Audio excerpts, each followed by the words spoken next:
Muy buenas noches, queridos telespectadores. Bienvenidos al último programa ya de la temporada de este programa, que todos los lunes tiene un compromiso con todos ustedes para ofrecerles, procuramos que sea el debate más cualificado, más abierto, más respetado entre las diferentes posiciones, pero el más profundo y el que ahonde en las cuestiones para ir al origen, para desvelar las claves de los asuntos que nos han convocado cada semana, para desgranar asuntos de actualidad que consideramos fundamentales en el clima político-social que se está desarrollando en los últimos 10 años y particularmente este último año. Hoy vamos a abordar uno de esos grandes temas, un tema que fundamentalmente está copando la actualidad política, geopolítica, con palabras que cada vez suenan más y resuenan más, como es un posible cambio de paradigma.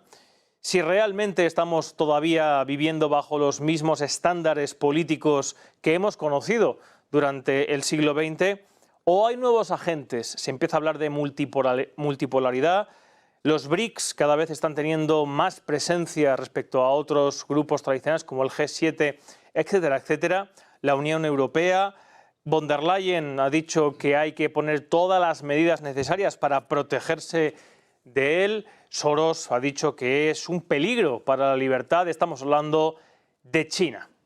China, ese gran agente político, ese país que en los últimos años efectivamente está teniendo una posición política, económica cada vez más preponderante. No se habla de economía, no se habla de política en clave internacional, desde luego, sin que aparezca China. No se habla de asuntos internacionales, de conflictos donde hay diferentes grupos de poder, sin que aparezca China. Y desde luego no se habla de los grandes temas políticos y económicos sin que China cada vez tenga un papel más preponderante. Hoy vamos a desgranar y a intentar entre todos pues llegar al origen de la cuestión de qué papel tiene hoy en día políticamente y económicamente China y qué es fundamentalmente para Europa, para el conjunto del mundo y en particular también para España. China, potencial aliado o amenaza. Lo vemos enseguida en el programa de hoy aquí, en Origen.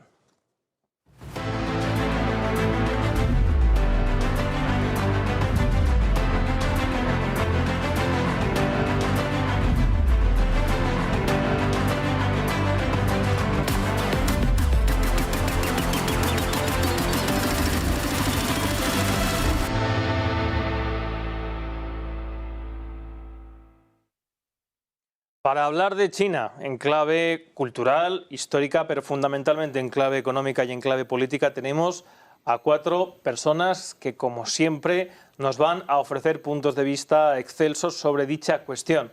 Para empezar, tenemos esta noche a don Pedro Barragán, él es economista, miembro senior de Cátedra China. Buenas noches, Pedro. Pues muy buenas noches, encantado de estar aquí esta noche con vosotros y creo que el tema de China es un tema apasionante que yo creo que marca un poco la actualidad mundial y que va a marcar el futuro de la humanidad en los próximos años. También tenemos la suerte de contar hoy con nada más y nada menos que con don Marcelo Muñoz, presidente de la Fundación Cátedra China y decano de los empresarios españoles en China y además embajador embajador de amistad con el pueblo chino. Título que le fue otorgado directamente por el presidente chino Xi Jinping. Buenas noches, don Marcelo. Muy buenas noches. Llevo 46 años trabajando con China, entonces creo que puedo decir algo de lo que he visto, vivido y pateado en este país, recorriéndolo, puedo decir, de punta a rabo. He visitado más de 100 ciudades, cientos de aldeas y multitud de empresas. O sea que algo creo que puedo decir. Seguro que sí. También contamos, para abordar la cuestión del tema de hoy, a don Manuel Herranz Martín, que es exdirector del Diploma de Estudios Chinos en el Instituto Complutense de Estudios Internacionales de la Universidad Complutense de Madrid. Contamos con la misma alma mater.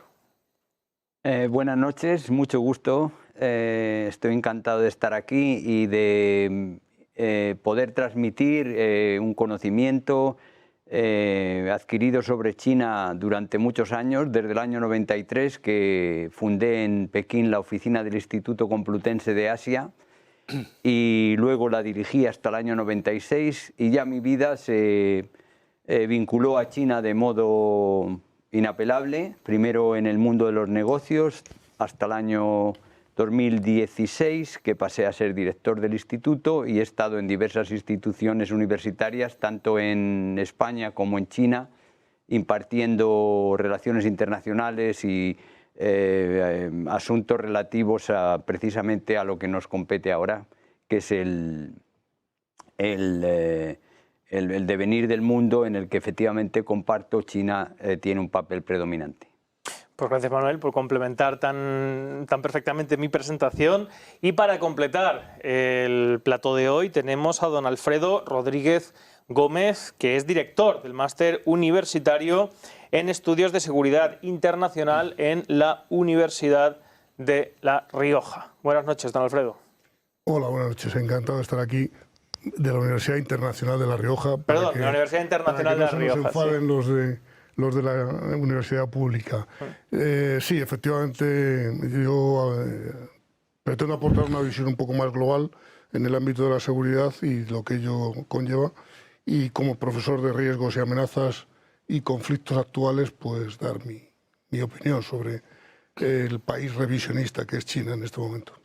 Súper necesario ese punto de vista, que vamos a tener la suerte de contar hoy con él. Vamos ya a abordar los diferentes puntos que queremos tratar hoy para ofrecer a los espectadores un debate sobre China. Muchas veces también esa gran desconocida. Les he dicho que me gustaría ir un poco de lo general, lo particular, pasando por lo histórico, lo cultural, porque si vamos a lo primero que me gustaría abordar con ustedes, que es qué hay de cierto y qué hay de mito en esa mentalidad colectiva que se ha construido en los últimos años en Occidente y en España sobre China. Cuando se habla de China, en el inconsciente colectivo del ciudadano medio, pues se viene a la cabeza Mao Zedong, se viene la palabra comunismo, se viene la palabra violación de derechos humanos, todo eso, ¿no? Una serie de arquetipos, construidos o no, reales o no, vamos a verlo ahora. ¿Qué hay de cierto y qué hay de mito en el legado histórico, la cultura, la tradición, la historia china? ¿Qué hay de sustancia a nivel cultural y social en China?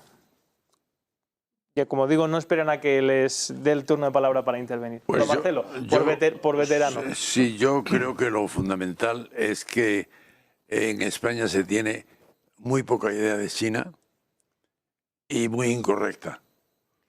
Muy poca idea porque llega muy poca información. Cuando yo llegué a China en 1978, China era la potencia 120 del mundo. Y hoy es la segunda. Y pasado mañana, en el 2030, es la primera en PIB. ¿Qué ha pasado en China para que se dé ese salto enorme? Eso por un lado. Y por otro lado, China es una historia de 5.000 años. Fue primera potencia mundial durante 2.000 años. Primera potencia tecnológica durante 2.000 años. Y se hundió en la miseria con la invasión de los occidentales. Y por problemas internos suyos también. Y luego, desde el año 78, resurge la reemergencia de China y vuelve a ocupar el puesto que le corresponde en el mundo como la cuarta parte de la humanidad y la cuarta parte de la riqueza del mundo. Ese sería mi resumen para empezar a debatir. Entonces, con gusto, yo quisiera tomar la palabra sobre esto, puesto que has hecho referencia a la historia y a la cultura china, que apunta bien Marcelo, aquí no ser desconocida. Yo quiero en este punto señalar que es mi especialidad, puesto que tengo 3 libros sobre China. El primero de 2012 se llama Sabiduría China. En el 19 publiqué los textos filosóficos completos del moísmo, que es, en mi opinión, el filósofo chino principal. Y recientemente he publicado en el año 21 los textos de los 3 de los 4 clásicos confucianos. Uno es los Analectos de Confucio y los otros son el Gran Estudio, el Justo Medio y una selección del Mencio, que es el otro gran filósofo confuciano. Entonces, me parece oportuno comunicar en esta ocasión qué es lo que tiene, según mi opinión, de específico la cultura china. Y es algo que nos va a ser, en cierto modo, bastante afín. Es decir, según mi punto de vista, cada civilización tiene una proyección de poder y tiene una proyección cultural. La proyección cultural de China principal es su idea de que ellos comprenden que el problema que tienen los humanos es la toma de decisiones excluyente. Si tú tomas decisiones unilaterales y tú otras decisiones y el otro otras decisiones, vamos a enfrentarnos lógicamente. Entonces, ¿cómo podemos encontrar orden? ¿Cómo podemos encontrar paz? ¿Cómo podemos hacer que el mundo funcione? Pues esa es una idea básica de la proyección cultural y también ideológica de las dinastías antiguas chinas, que luego recoge Confucio y es parte troncal de la expresión de China al mundo, el imperio del centro que da orden al resto del mundo. Entonces, con una ideología de este modo, tú puedes acercarte a los otros pueblos y proponerles un pacto de convivencia según la civilización que tú has alcanzado y lo que les ofreces.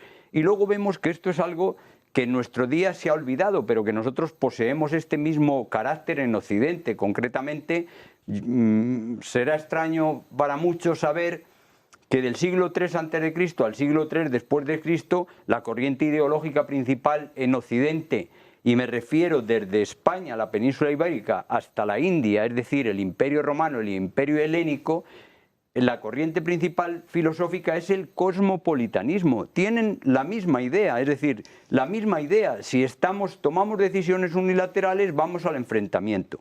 Lo que pasa es que eso el Estado no lo puede, no es una ideología que un Estado pueda asumir y hacerse fuerte entre los otros. Entonces, ¿cuál es la solución? Pues vino el cristianismo y en nuestro ámbito occidental esa expresión y esa idea de la convivencia humana y de la paz se ha manifestado en las formas religiosas que son el cristianismo, y concretamente un desarrollo de eso es el catolicismo, que precisamente significa universalismo español, que con esa misma ideología y esa misma proyección se dirige a América. Y cuando van, el mismo España que se comunica con los chinos en Filipinas por el galeón de Manila, les propone, oye, que yo te ofrezco esta ideología para que tú te unas a nuestra proyección de unidad y de paz universal y de orden, y los chinos dicen, pero si es igual que en la nuestra, si realmente Confucio lo que propone es que la confrontación tiene que venir de la toma de decisiones incluyente. Pero los chinos, ellos ven que en ellos no necesitan a Dios, que esto...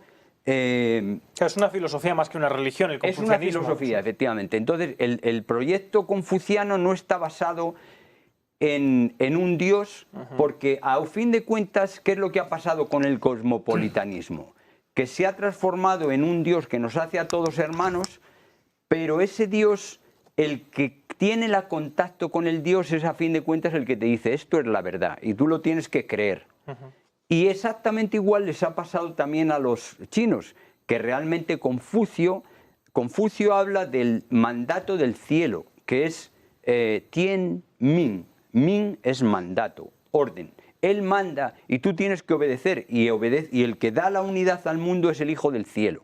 Sin embargo, del filósofo que yo tengo este interés especial y que me parece que es el filósofo chino más importante, que es Mozi, para Mozi no hay Tien Min, sino Tien Chi. Y Tien Chi es voluntad del cielo.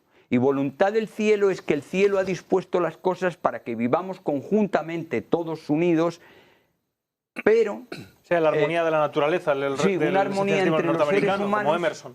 Sí, y que lo ha dispuesto así, que si vivimos separados, vamos a la confrontación. Si vivimos unidos, nos interesa el bien común. Pero ¿cuál es la diferencia entre el confucianismo y el moísmo? Pues igual que con el cristianismo y el cosmopolitismo, que Mozi está basado en la razón. Es decir, ¿cómo enterramos a las personas? Pues ni 3 metros más abajo ni 3 metros más arriba, sino hasta que donde no se lo comen las bestias y donde no se mete lo profundo que el agua lo perjudica.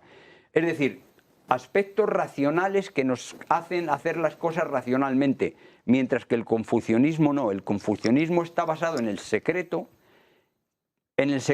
y en el rito. Es decir, aspectos irracionales que tú tienes que asumir para integrarte. ¿Por qué? Porque no se podía construir esa unidad humana en ese tiempo. Cosa que es el momento de yo lo que hago es reivindicar a Mozi como que ha llegado ya la hora de que convivamos, pero desde un punto de vista racional. Yo querría un coloquio. Vamos a ver. Yo querría un coloquio, un diálogo, no un discurso académico. Acabo ya. Ya está bien. Bueno, termine. En todo caso, no sé por qué te disgusta saberlo, Marcelo. No, Dices que tienes porque venimos a interés dialogar y ahora me suelto otro rollo de media hora. He presentado a China ante Occidente para que se vean la semejanza, que es mucha. Marcelo. Igualmente, pues el Dios, decíamos antes que el cosmopolitismo no se podía realizar, pero la idea de Dios era una forma de transmitir esa unidad, pero tampoco sin confesar que hay que estar en lucha y no se puede rebelar. Lo que no podemos rebelar rebelarnos ante el enemigo. Entonces, Manuel, muchas gracias por tan excelsa desarrollo. Seguro que habrá quien pueda discrepar. Pero el tema es que la gran mayoría de la gente, que la pregunta que yo les hacía, no sabe ni quién es Confucio, que digamos que es lo básico. Y sobre todo en el siglo XX han pasado cosas que han borrado todo lo que seguro ustedes conocen, y yo también me he aproximado con interés a ello, desde luego no con la profundidad que todos ustedes, que es, como apuntaba Marcelo, también apuntaba Manuel, que China es una civilización de 5.000 años de historia y que tiene muchas cosas detrás, pero el tema es que durante el siglo XX hay una serie de sucesos, traumáticos o no, que han construido un arquetipo occidental sobre China y que hoy en día culturalmente es una barrera. Es la pregunta que yo les quería hacer. ¿Qué hay de cierto, qué hay digamos, de mentira, qué hay de propaganda y qué hay de verdad en esa visión de China como un ente arrollador, revolucionario, que ha desechado, que ha enterrado su historia, que ha cancelado los fundamentos de su civilización y que ahora, digamos, se le ve casi como, se expone como un monstruo, ¿no? Ese es, digamos, el primer punto que quisiera que debatiéramos. Bueno, canceló su historia Mao Zedong, al que ahora se le conoce como Mao Zedong, pero porque hizo caso omiso de esos milenios de historia de China, que era la base fundamental de todo el imperio, y su ideología pasó a ser no lo que es el imperio, sino el marxismo aplicado a mis propias ideas dentro de China. Su revolución cultural, su salto adelante, que llevaron la hambruna a China y el desprecio de su presunto aliado, que era la Unión Soviética. Recordemos las horas de pasillo que hizo Mao Zedong ante Stalin cuando iba a pedirle dinero para que China sobreviviera a las grandes hambrunas, ¿no? Sin embargo, efectivamente, a la muerte de Mao Zedong, un tal Deng Xiaoping, que ha salido en nuestra conversación de pasillo hace unos instantes, se dio cuenta de que el camino no era el de la gran revolución cultural, ni del gran salto adelante, ni muchísimo menos, sino liberar la economía y dejar al partido. Y a partir de ahí se desarrolló una economía realmente curiosa, una economía comunista de capitalismo de Estado, ¿no? Y esa ha sido la gran base de la... Algo de lo que vamos a hablar fundamentalmente esta noche, pero muy importante este punto, ¿no? Hay un punto de ruptura cultural y ahora hay como una recuperación, a pesar de que no se llega a conocer todavía hoy lo que es China, ¿sí? Bueno, yo voy a meter un poco a remangar y entrar en lo que sale aquí debajo de la pantalla, que es amenaza o aliados, qué es China, qué son... Es decir, la historia de China yo creo que la habéis reflejado los tres bastante bien, y el nacionalismo chino es muy importante también hoy día, pero yo creo que lo que ha ocurrido en el mundo, ha ocurrido algo tremendo en el mundo en el siglo XXI. ¿Y qué es lo que ha ocurrido? Pues ha ocurrido que en el año 2000, el Producto Interior Bruto de Estados Unidos era más del 30% del Producto Interior Bruto mundial, y el de China era el 3,6%. O sea, 30% y 3%, y el resto 66% el resto del mundo. En el año 2021, los últimos datos comparativos de todo el mundo del Banco Mundial, y en PPA, en poder de compra de las monedas para corregir los efectos monetarios, ¿la situación cuál es? La situación es que el PIB de Estados Unidos es el 16 y pico %, algo un poquito más que la mitad de lo que representaba en el año 2000, en 21 años. y el de China es el 19%, 3 puntos más que el de Estados Unidos, mientras que el resto del mundo prácticamente el 64%, es decir, la suma, prácticamente no ha variado su importancia relativa. No es que el Producto Interior Bruto de Estados Unidos haya bajado a la mitad, o sea, ha crecido la mitad de lo que ha crecido el resto del mundo. ¿Entendéis lo que quiero decir? Esto es el porcentaje que Estados Unidos representaba en el año 2000 y lo que representa en el año 2021. Claro, esto ha movido la historia de Occidente, porque Estados Unidos ni acepta ni quiere aceptar que ningún país le sorpase. Es decir, China, la economía china tiene una capacidad de crecimiento espectacular. No solo ha sacado a los 800 millones de chinos que estaban en la pobreza extrema y los ha llevado y los está llevando según la ONU, según el Banco Mundial y todos los organismos, y los está llevando a la clase media más potente y más grande que hay ahora mismo en la Tierra, sino que además está siendo un referente para que todo lo que se ha dado en llamar el sur global tenga un elemento, un punto de referencia de cómo llegar o de cómo ser capaz de llegar a cotas de desarrollo por caminos diferentes de los que ha sido el colonialismo o el sistema occidental. Esa es la gran historia. Claro, en el momento, o sea, China ha sido para los países occidentales y las empresas occidentales ha sido el dorado, ha sido todos estos años el dorado donde todas las empresas occidentales han invertido, han ganado, siguen invirtiendo y siguen ganando en China. Todas las grandes multinacionales... Disiento. Marcelo sabe bien que casi todas perdían. Y casi todas las multinacionales, desde Apple a todas ellas, tienen grandes inversiones, toda la industria automovilística, etcétera, en China. Pero claro, en el momento en que China ha sobrepasado y ha pegado este cambio bestial con Estados Unidos, han saltado las alarmas y ha comenzado la guerra comercial y la guerra económica contra China. El objetivo, pues lo ha dicho la OTAN estos días, lo dice cada reunión del G7, hay que tomar medidas para intentar parar la economía china, bloquear la economía china por la guerra de chips, de los semiconductores, con los mecanismos que se pueda, para impedir que siga adelante ese crecimiento que ha desbancado Occidente y que ha conseguido demostrar que es mucho más eficaz económicamente que las políticas neoliberales occidentales. Para mí, esto es lo que hemos visto en los últimos días, los últimos 20 años, lo que llevamos del siglo XXI, y lo que ha cambiado el mundo. Entonces, claro, sí, esto ha movido... Yo les ofrecía, antes de entrar en todo lo que estabas apuntando, Pedro, que me parece muy acertado, pero porque tengan en cuenta una cosa, obviamente vamos a hablar esta noche de cuestiones económicas, de cuestiones políticas, y también de cuestiones ideológicas, porque es lo primero que se queda a la gente. La gente en sí piensa hoy en día, por desgracia, pero bueno, generalmente el ser humano es así, en bueno o malo.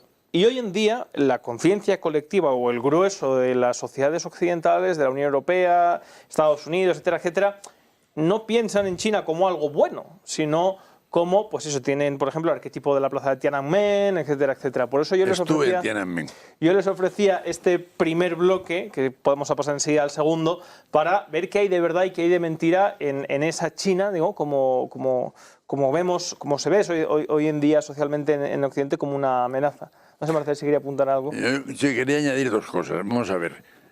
Hace 3 meses contribuimos a llevar a China a un grupo de jóvenes españoles de tipo medio, bastante conscientes políticamente.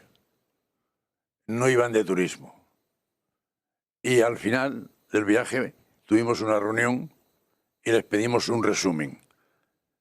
Prácticamente de los 12 que iban en el grupo, la mitad resumieron su viaje en una frase: hemos visto el futuro.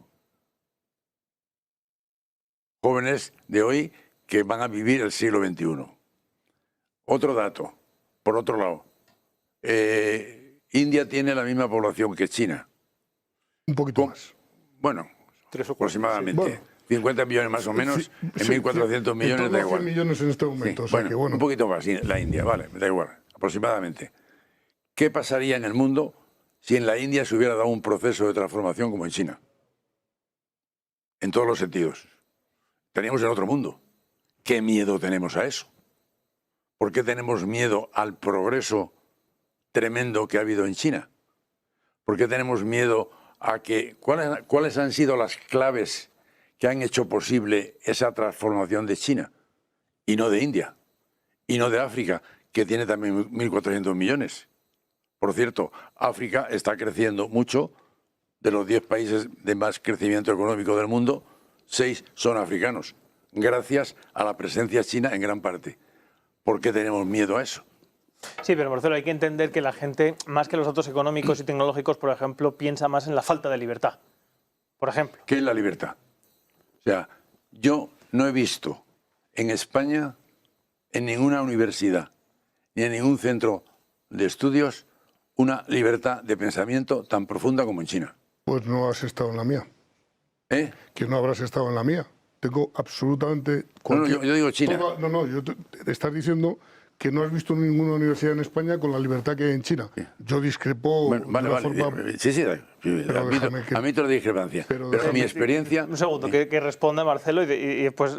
Sigue. No, digo que yo que no he visto esa libertad y llevamos alumnos a China, entre otras cosas, a Shanghái, y cuando vuelven dicen, para empezar, no podemos entrar en Internet, ya hay menos libertad, no se puede entrar, no puedes opinar, estás vigilado permanentemente. Tienen que ir a sitios exactamente medidos en donde tienen que hacer lo que se les dice por parte del gobierno chino y del partido chino. Eso es falso. Yo he estado en China y he ido donde me ha dado la gana.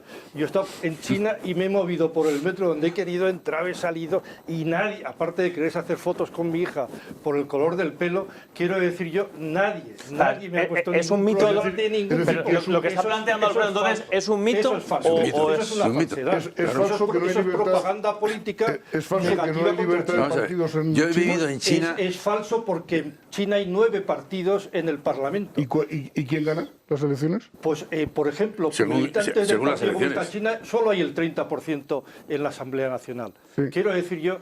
¿Y se cambia de líder en las elecciones? Pues igual que en Estados Unidos. Y no le pegan un tiro para cambiarlo. ¿Perdón? ¿Igual que en China, Estados Unidos? Sí, cada 2 legislaturas o las que determina la Constitución se cambia el dirigente y el presidente de China. Perdón. Se ha vendido una teoría Xi Jinping de que está China, nombrado como presidente vitalicio. No, eso es falso. Eso es falso. ¿Por qué es falso? Eso Porque no es verdad. Porque es mentira. No, es verdad. no es verdad. Se ha admitido. Antes eran 2 términos, ahora ya Xi Jinping se ha prorrogado 5 años. Que Que eso es falso. Eso es una... Que no.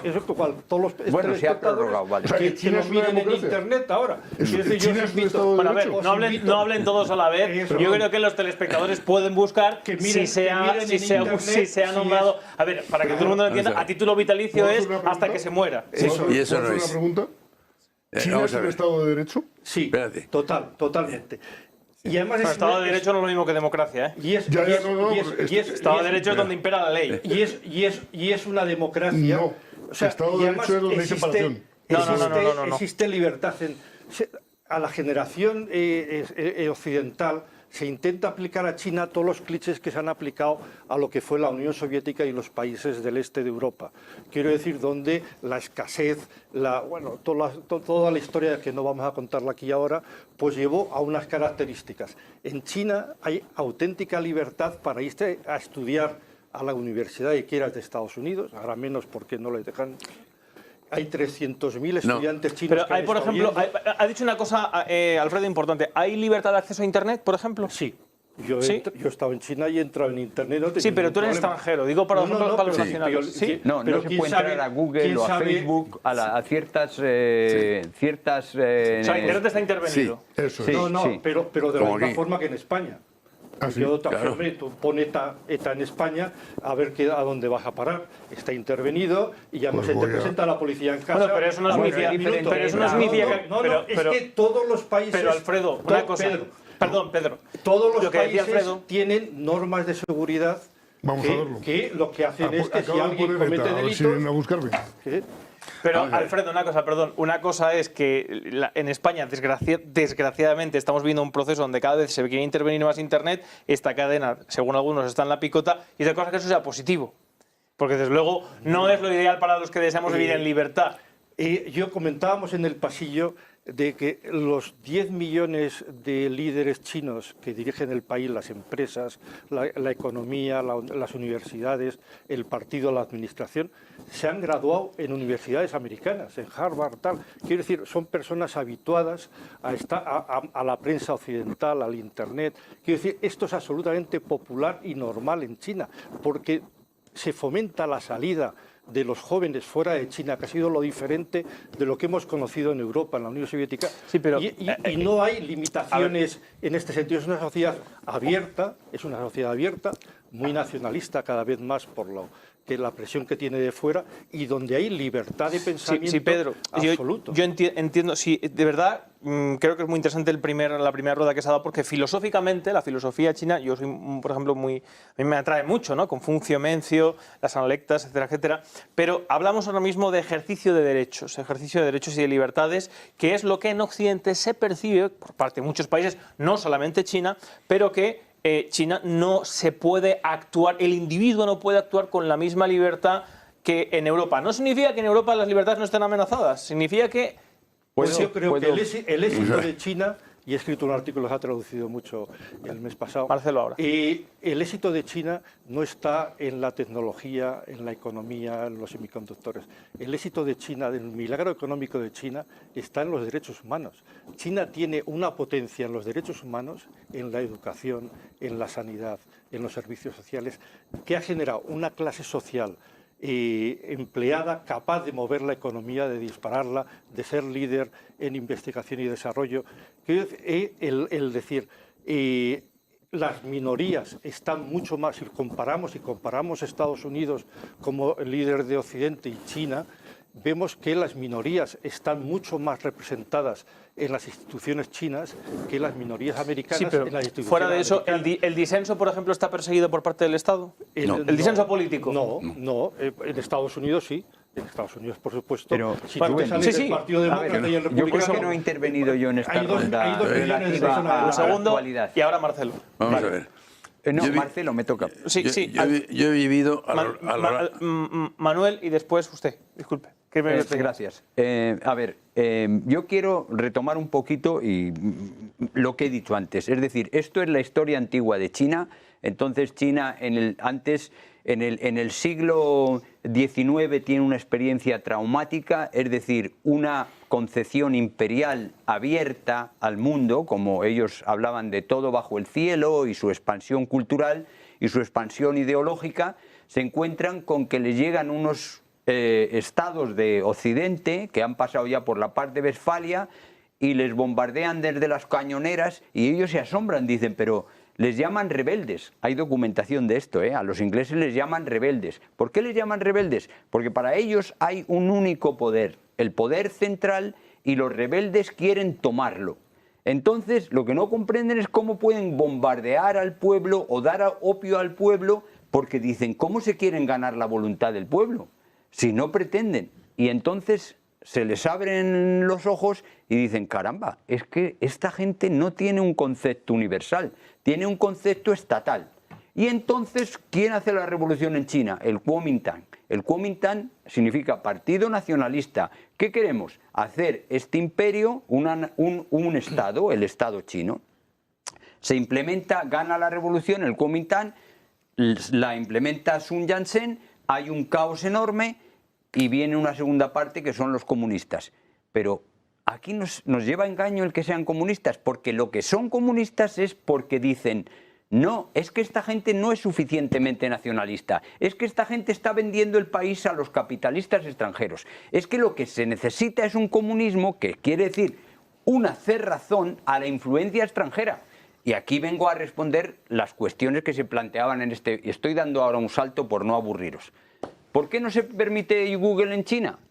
Pues hombre, no porque no quieren que haya ese servicio de buscador, sino porque no quieren que se manipule a la población. porque ellos saben que ellos son un Estado y Estados Unidos es otro Estado y el interés de Estados Unidos no es el suyo. Y lo que están haciendo es, ante todo, es proteger sus propios intereses. No, la justificación está clara, pero creo que eso sea positivo, entonces, igual que cuando la Unión Europea se veta RT, se veta Sputnik, que sí, que son medios del Estado ruso, pero la libertad de expresión y de información desde John Milton implica el libre acceso. Está ligado al desarrollo económico, es decir, ¿qué es lo que ha pasado? El desarrollo económico, si conocemos en países latinoamericanos que todos, ahí está Marcelo Gullo, que dice que hay que ser proteccionista, que nos la han colado doblada con el liberalismo, que es lo que no practicaban los ingleses. Vamos a ver, los chinos igual, pero los chinos, y eso lo decía Marcelo antes, no es su propio mérito tanto como él dice, sino que los americanos utilizaron a China en su lucha contra la Unión Soviética, y eso hizo que un país tan autoritario o cerrado o, ¿cómo se dice?, lo contrario de liberal, proteccionista, se viera beneficiado por el interés geopolítico de Estados Unidos. Y este fue el punto en el que entonces China... Tú, Manuel, defiendes, ¿hoy en día los ciudadanos tienen libertad de acceso a la información? Sí. Sí. A la occidental no, porque sí. la ven como... Marcelo dice que sí. ¿A qué periódico occidental o español no se puede leer en China? ¿Qué periódico español no se puede leer en China? Ninguno. Por internet. Ninguno. Todo. Vamos a ver. No, pero a ver, un segundo, le toca a Marcelo. A ver. A ver si me yo dejáis. utilizaba siempre VIP para conectar allí. Un segundo. He vivido intermitentemente en China más de 40 años. He trabajado en China como empresario. Me he pateado toda China. He tenido empleados chinos, muchos amigos chinos. Donde más amigos tengo después de España es China. Y he hablado y debatido con muchos dirigentes políticos y económicos en China. Y lo publico en mis libros, mis conversaciones con ellos. Entonces, mi visión que he querido transmitir a través de las instituciones de Cátedra China ahora es que en China hay un mundo distinto, una filosofía distinta y unos valores distintos. Por ejemplo, en la filosofía confuciana lo principal es la colectividad, por encima del individuo. En Occidente el individuo es por encima. El sueño americano es que el que consigue progresar llega hasta donde ha llegado Trump. Y el sueño chino es que la colectividad progrese, no que el individuo progrese. Esa filosofía distinta que influye en la política y que sustenta toda la política china es lo que hace que en China la libertad se entienda mucho más colectivamente.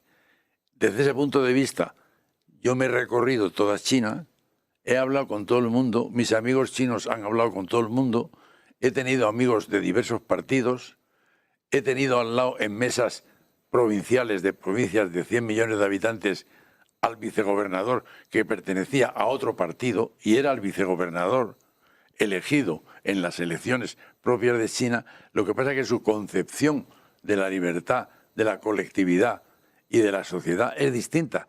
Si no aceptamos que China es otro mundo distinto, no entendemos nada y juzgamos a China con nuestros parámetros y nos equivocamos. Por ejemplo, yo estuve en Tiananmen. ¿Qué se ha contado de Tiananmen? Todos lo sabéis. Yo estuve en Tiananmen. ¿Sabéis cuáles fueron los dos himnos más coreados en las manifestaciones de Tiananmen en las que participó más de 12 millones de personas a lo largo de los días? Los dos himnos más coreados fueron el himno del Partido Comunista Chino y la Internacional. Y era la sublevación por la democracia y no sé qué. No tenían ni idea los periodistas que habían ido de lo que pasaba en China y contaron una cosa que se inventaron. Y yo estaba en las manifestaciones y mis empleados todos los días se recorrían las manifestaciones y me contaban que allí estaban los jefes de las grandes empresas, los grandes jefes del Partido Comunista provincial y nacional, etcétera, etcétera. Todos los grandes líderes estaban en las manifestaciones. ¿Por qué? Porque lo que querían era luchar contra una corrupción y luchar contra un freno a la reforma que quería poner el primer ministro Li Peng, y de hecho intentó poner, y ahí vino Deng Xiaoping a romper todo eso. Entonces, ese mundo que yo he conocido es otro mundo, y no me lo he inventado, lo he vivido, he hablado con la gente. Yo hubo una época de mi vida que cada 3 meses iba a mi oficina a Pekín. Llegaba a la oficina y lo primero que hacía era reunirme con mis empleados y les preguntaba, ¿cuál es la situación en China política? Y de pe a pa me la contaban. Vale. Sabían todo. Mira, Marcelo, Sabían todo. permíteme. Luego, esa libertad Permíteme. que nosotros llamamos, la entienden de otra manera, pero la practican. No. A ver, esto tiene otra explicación también, lo de Tiananmen, y lo siento porque parece que estoy aquí yo contando mis libros, pues aún tengo uno mejor que es El Quijote, pero a lo que voy. Tengo otro libro precisamente que es China Yo tengo 5 libros, no presumamos de China libros. contemporánea, desde la caída de la dinastía Qing hasta la actualidad, y es parte fundamental, mi estudio, precisamente de los sucesos de Tiananmen. Y los sucesos de Tiananmen es esto lo que sucedió. Aparte de la corrupción, la inflación, la gente que se desesperaba y tal, fundamentalmente eran los estudiantes que veían que ellos eran ingenieros. No eran los estudiantes, eran sí. los jefes de las empresas, Ellos querían, los jefes del partido. Yo lo vi. Déjame que exponga mi Que no eran los estudiantes, era una ellos minoría. Querían ser los que más sabían, querían tomar el poder. Y el partido Era una les dijo, minoría no, los estudiantes. aquí lo que se prima es la lealtad. La lealtad, porque vosotros, si os damos el poder de las fábricas, ¿Tú estuviste en Tiananmen? vais a dar la ¿Tú estuviste mano. en Tiananmen? Estuve un par de años. Pero una después. cosa, a ver, señores. Entonces, Deng Xiaoping lo que lo que no quería era... Manuel. Es decir, que la única historia que vale es la que cuentas tú, porque tú sí estuviste. Yo cuento y los lo que- demás, los que lo contaron, No, perdón. yo cuento lo que ¿Puedo viví. terminar? ¿Puedo terminar? Vale. Mi argumento. La única historia que vale es la tuya, porque tú estuviste allí. La de los periodistas que estaban allí y lo contaron, y contaron las masacres de la plaza de Tiananmen, esa no vale porque se equivocaron. ¿Ese es el argumento? Yo cuento lo que vi. Claro. Y los explico, que contaron la historia contaron lo que vieron. Detenidamente, ya. Querían abrir al capital extranjero. Segundo. Y con muchos Los datos estudiantes, Segundo. los de- explico en mi libro, por ejemplo, de Tiananmen, cómo fue Me y leeré cómo tu acabó. libro. Y cómo acabó. Entonces, no voy a entrar en el detalle de todo, pero digo que hay otra manera de ver las cosas y otra manera de entenderlas. La pro-China, la pro-dirigentes chinos. Evidentemente. Pero la gente que murió en Tiananmen, ¿quién la cuenta? Yo la conto. Y cuenta Querían las masacres trabajar de para Tiananmen. ¿Y eso te multinacionales. parece adecuado? Quiero Y decir, Deng las dijo no, masacres no sé. de Tiananmen fueron el comportamiento correcto de Si un país queréis, democrático. entramos en el análisis Sí, de los sí, claro sucesos que de quiero Tiananmen. entrarlo. No, Yo- a ver, bueno, vamos a ver, hasta aquí. No, a ver. No, pero un momento. Es que podemos hablar de las matanzas de Tiananmen, de las... No, no, de pero las un momento, españolas. un momento. Quiero decir Pero yo... hoy estamos hablando de Sí, China, no, no, pero no de la me guerra refiero- civil. Señores, Sí, por no, favor, pero me que aquí refiero el moderador... que el lenguaje Señores, que utilizas, por favor. las masacres, tal. Señores, quiero decir, por es favor. entendido. ¿Cómo la llamo? A ver, por ¿Cómo la favor, llamo? por favor, que aquí el moderador, por suerte, por moderador, desgracia, sí. soy yo. Modera. Efectivamente, me parecía muy interesante lo que estaba pasando, pero no es un debate sobre Tiananmen. Claro. El debate No, lo es debatimos, sobre, vamos. el debate es lo primero que quería proponerles era sobre qué grado de libertad, porque la libertad está muy arraigada en la cultura occidental. Esta noticia. Tenemos que cambiar de tercio. Lo que sí que es cierto y lo que sí que se expone de los diferentes analistas políticos es que más allá de lo que haya dentro de China y de cómo se gobierna China y de la estructura política china, China no exporta su modelo político a otros países, no entiende las relaciones internacionales desde ese punto de vista. Es decir, China no busca la supresión, si es que la hay, o la limitación o la intervención de la libertad de los ciudadanos en los países con los que hace negocios. ¿Qué contraposiciones hay entre las relaciones que forja China en clave internacional respecto a las que se han forjado hasta ahora por parte de Estados Unidos, la OTAN, etc.? ¿Cuál es ese cambio de paradigma y sobre todo por qué o si es una amenaza para Occidente y para Europa? Pido la palabra. Bien, el modelo político chino internacional es la pirámide invertida, tal como si aún podemos recordar en la Expo del 2010 se representa a China con unas barras así sosteniendo una pirámide invertida, que es lo contrario al modelo occidental. Es decir, el modelo occidental es un modelo que se extiende su poder, su dominio, y lo que hace China es lo que quiere es adquirir un peso como si fuera el Sol y todo el resto de los estados son satélites en el que él es el que les suministra y les aporta estabilidad, medios y es el centro de la cadena de valor. Es decir, eso es lo que el diseño que tiene China no pretende conquistar a otros países, ni exportar el comunismo, que por cierto el comunismo, los estados son todos piramidales, no hay modo de cambiar la estructura social. Lo del comunismo era la quinta columna de un imperialismo continental que era el imperio ruso, pero realmente eso no, por eso a mí lo de la libertad me suena a algo que no comprendo muy bien. Por eso te digo, es decir, lo del comunismo, los chinos no pretenden exportar el comunismo como hacía la Unión Soviética, que la Unión Soviética tampoco quería invadir otros países, sino quería que cambiasen de gobierno para adaptarse al comunismo. China ya eso no lo pretende. Moderador, China es un estado nacionalista y lo que quiere es ganar un peso específico porque tiene un mercado cautivo mucho más grande que el resto de los países y lo está consiguiendo, y en esas está, y en esas sigue, y en esas pretende.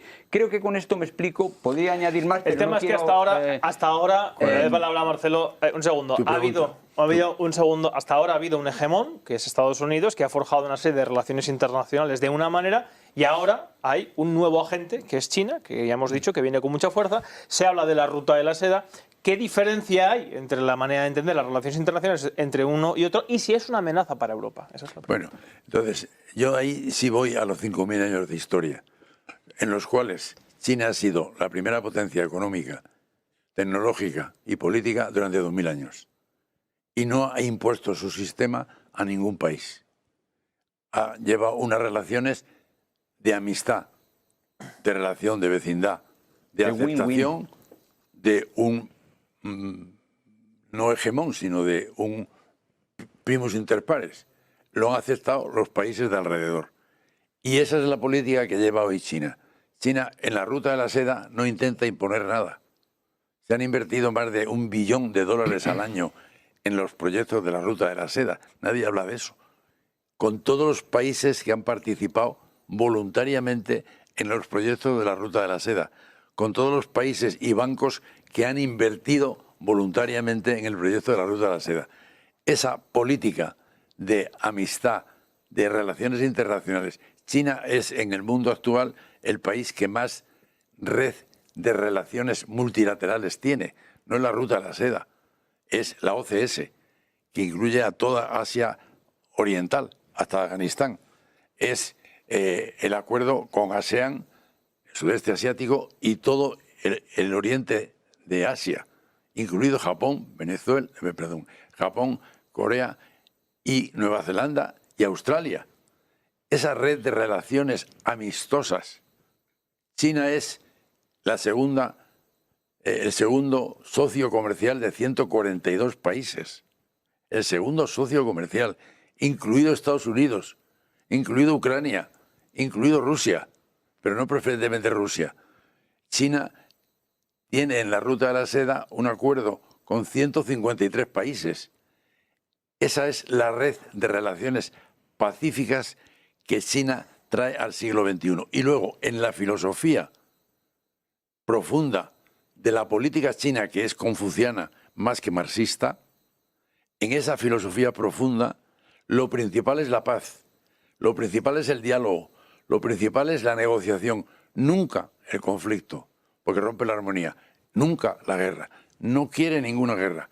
Ese es el gran bien, en mi opinión, que trae China al mundo del siglo XXI. Sin embargo, Marcelo, por lo que estás diciendo, quería hablar de esto más adelante, pero lo apunto ya, cada vez se habla más de Taiwán, y China poca broma con Taiwán. Poco diálogo hay con Taiwán. Taiwán es como Cataluña. ¿Pertenece a España? No es que pertenezca, es que es parte de España. Pues eso pasa con Taiwán. Lo que pasa es que se lo robaron.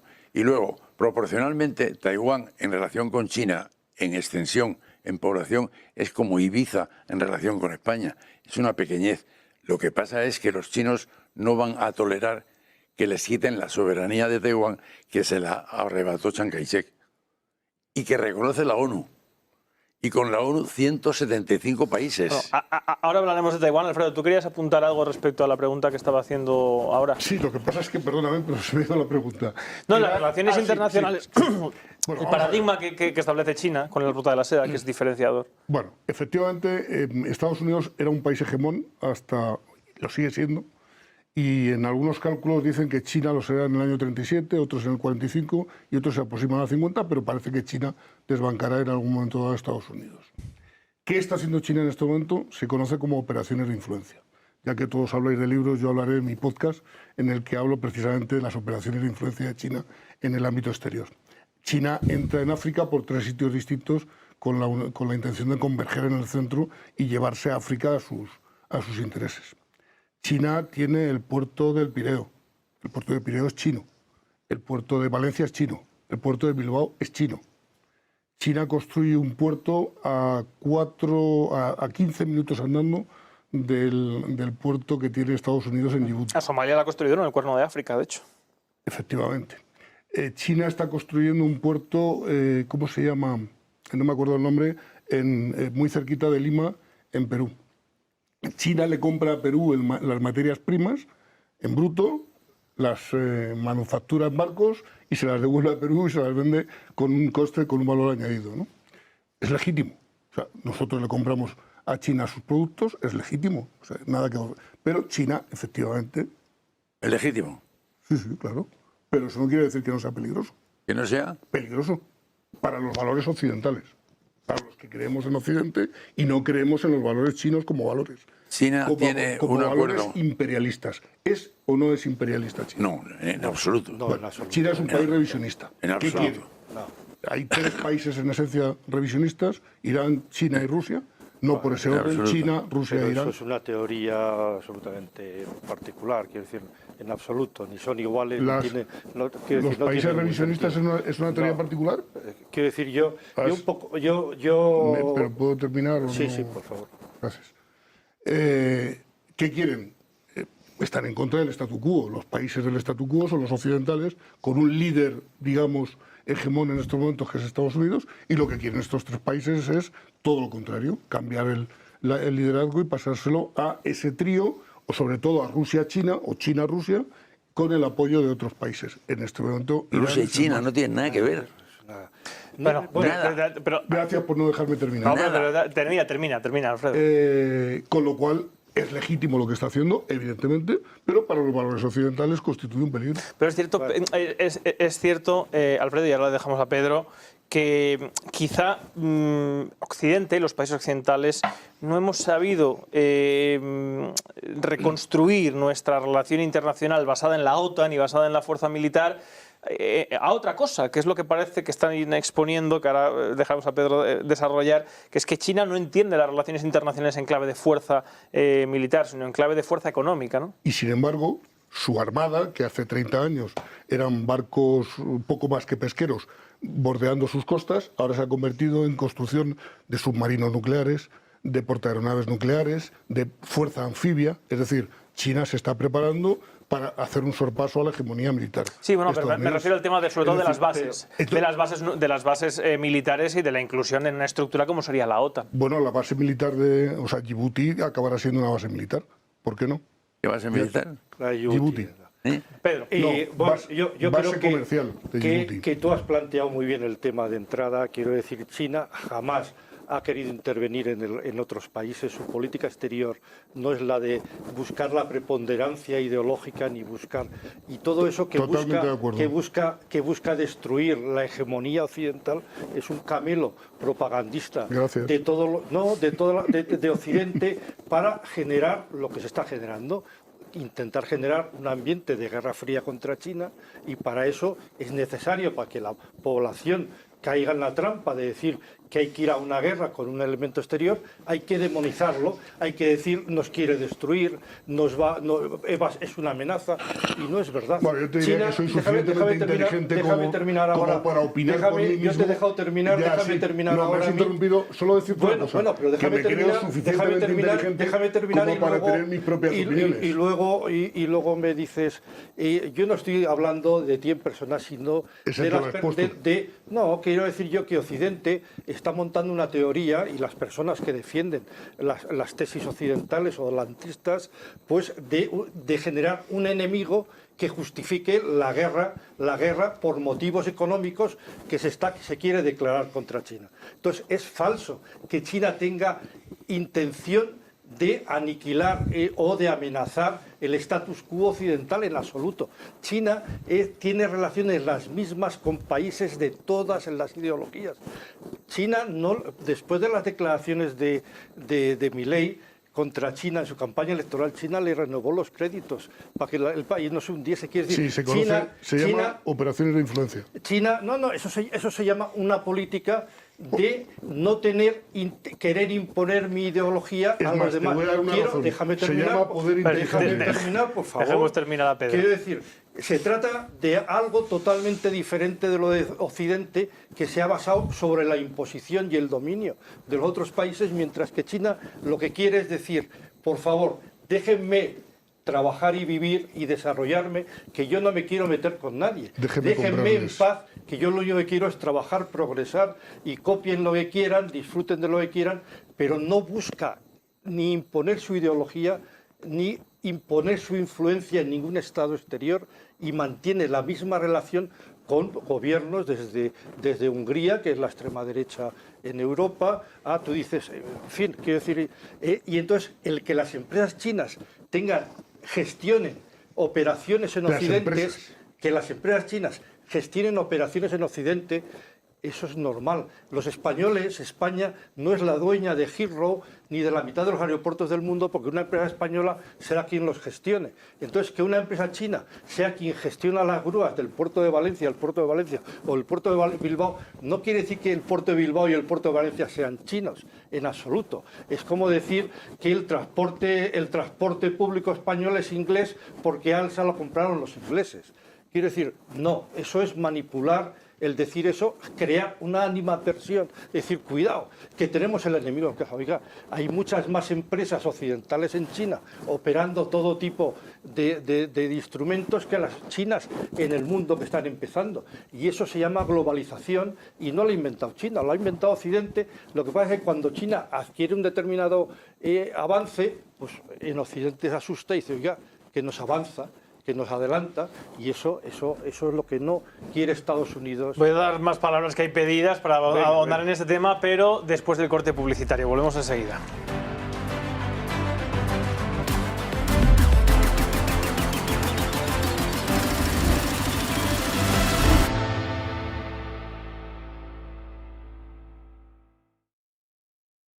Pues estamos de vuelta en este acalorado debate interesantísimo que ha seguido incluso durante el corte publicitario. Hoy me están haciendo sudar los invitados, pero bueno, pues siempre es por una buena causa. Yo sé que está todo fantásticamente centrado en los temas que sé que más les ocupan, lo cual para mí es lo fundamental. ¿Tenía Marcelo pedida la palabra? Sí, vamos a ver. Hace un año aproximadamente, el señor Blinken fue a dar una vuelta por África. Estados Unidos. El secretario de Estado de Estados Unidos. Porque se dieron cuenta que los chinos estaban muy presentes en Asia, en África, y entonces se les preocupaba. Y el primer viaje, si mal no recuerdo, que visitó fue Senegal. Y el presidente de Senegal le recibió con este discurso. Está escrito, no me lo invento nada. Señor Blinken, ha llegado usted a mi país a través de un aeropuerto construido por los chinos. Y viene usted a la ciudad a través de una autopista construida por los chinos. Y se hospeda usted en un hotel construido por los chinos. ¿Qué hicieron ustedes en 400 años en África? Y después de esa introducción entró en el discurso diplomático. Pero es una realidad. China se reúne todos los años con todos los líderes africanos para debatir problemas tecnológicos, económicos y políticos. Y todos los líderes africanos aceptan que China tiene una presencia en África de 1 millón aproximadamente de técnicos y operarios y 35.000 empresas que están actuando. Y cuando piden un crédito, prefieren pedir un crédito a los chinos que al Banco Mundial. Por dos razones, dicen ellos. Porque es más barato y segundo, porque no ponen condiciones de ningún tipo, ni políticas de ningún tipo. Entonces, la presencia de China en el mundo, en este sentido, que es una pregunta que aparece ahí en la pantalla, no es ninguna amenaza, es una salvaguardia de un mundo más pacífico. Y vuelvo a repetir, lo que China trae, sobre todo como algo primordial y distintivo de toda su historia, de toda su filosofía y de toda su política es la no injerencia en los países extranjeros, la paz, el diálogo, la solución de los conflictos por la negociación, la no guerra. No está en la OTAN, está contra la OTAN, está contra todas las organizaciones militares. Naturalmente, China, desde que la Unión Soviética intentó, y se lo contó la CIA a China en los años 60, intentó bombardear China, empezó a armarse y se está armando porque está siendo amenazado. A China le rodean en Asia 115 bases militares de Estados Unidos. Entonces, lógicamente, China tiene que armarse. ¿Cuál es el presupuesto militar de China en relación con Estados Unidos? La tercera parte, un poco menos. Pero si contamos el presupuesto militar por habitante, es la 12ª parte. Es decir, dedica una parte de su presupuesto a defenderse o poder defenderse. Pero China no va, mi pronóstico, no va a entrar en guerra ni por Taiwán ni por nada del mundo. No va a la guerra mundial que se está amenazando. No quiere la guerra mundial y no la va a apoyar ni en ningún grado ni de ninguna manera. En eso estoy de acuerdo contigo.